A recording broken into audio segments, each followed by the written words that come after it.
Hola hijos del Chango León que sintonizan Canal de las Estrellas, vean el siguiente programa que es dirigido por Nagato 871, comenzamos. Televisa presenta. Muchas gracias, hija de la chilindrina. Hola, otra vez soy Nagato 871, esta vez les traigo mi segundo vídeo que es de las leyendas urbanas de videojuegos. Bueno, comenzamos con un juego de la NES llamado Mighty Son Punch-Out! La leyenda cuenta que si aprietas el botón Start cuando quedan 1 minuto 30 segundos en el segundo asalto, aparece Mario con una pistola y le dispara a Tyson en la cara.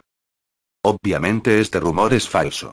Nintendo nunca permitiría que algo así pudiera ver la luz, ya que dañaría la imagen de su mascota. La siguiente es Street Fighter 2 Shenlong, el personaje secreto. Uno de los bulos más famosos fue el del personaje secreto del Street Fighter 2 de la primera versión arcade.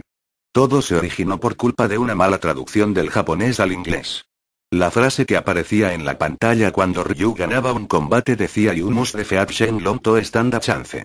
Esta frase dejaba entrever que habría un personaje llamado Shenlong que era el maestro de Ryu y Ken según recogía el manual. Aunque la verdad era muy distinta. Donde pone Shenlong debería poner Dragon Punch, puño del dragón. Esta mala traducción se solucionaría en posteriores versiones. La revista Electronic Gaming Monthly gastó una broma por el April Fool S, equivalente al Día de los Inocentes, en la que aseguraba que era posible poder enfrentarte a este personaje. Para que saliera, había que ganar todos los combates con Perfect excepto a M. Bison, al que había que empatarle 10 veces por límite de tiempo sin golpearle y sin que te golpee.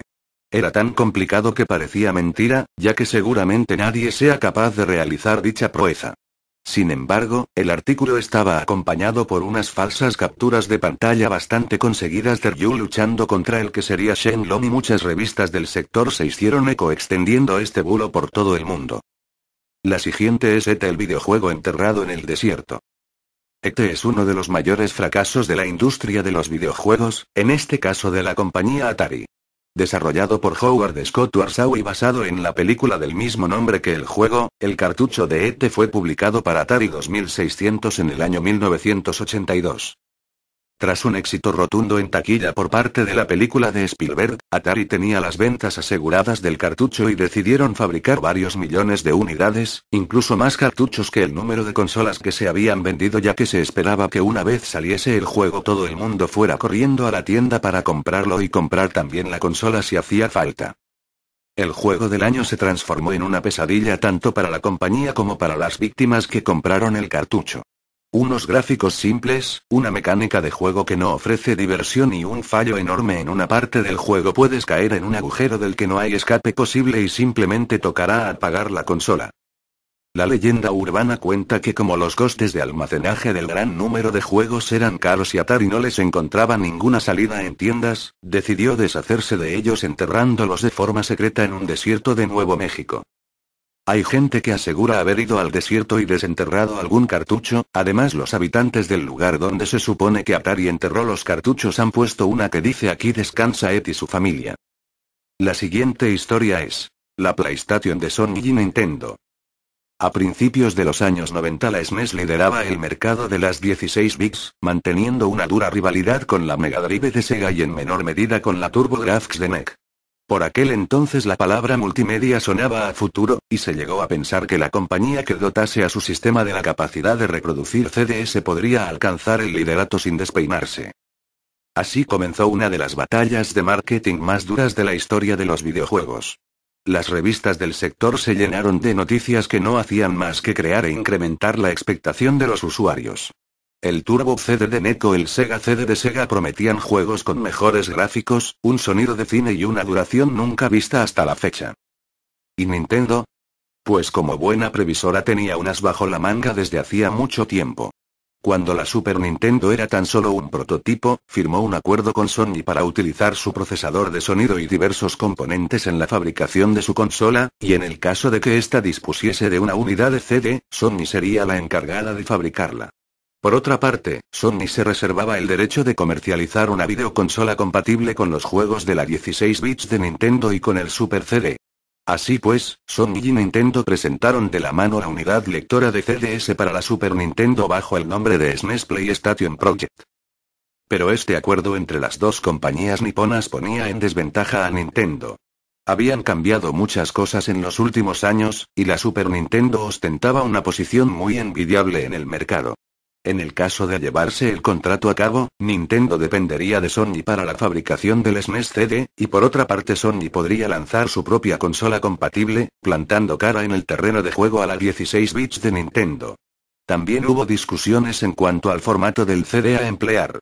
Nintendo venía escaldada de las consolas y cartuchos piratas de la época de la NES, y quería desarrollar un sistema muy seguro, por lo que le pidió a Sony un CD de 580 MB recubierto de una carcasa de plástico, en donde hubiese un chip de memoria de 54 KB para salvar las partidas.